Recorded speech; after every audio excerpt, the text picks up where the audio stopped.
شخصی منفعتدار میتواند اطلاعات را از روی درخواست با طرزهای ذیل دسترس نماید. ا. شناس شدن با حجتهای رسمی که دارای اطلاعات درخواست شده اند. ب.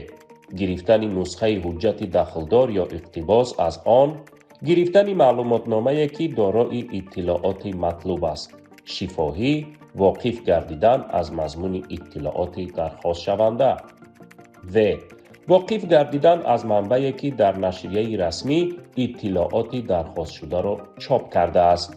از اطلاعات درخواست شده همچنین به طرز شفاهی واقف گردیدن یا آن را خطی از جمله با استفاده تکنولوژی‌های الکترونی پیشنهاد کردن ممکن است. قسم 4 و 5 ماده 7 قانون جمهوری تاجیکستان درباره حقوق دسترسی به اطلاعات.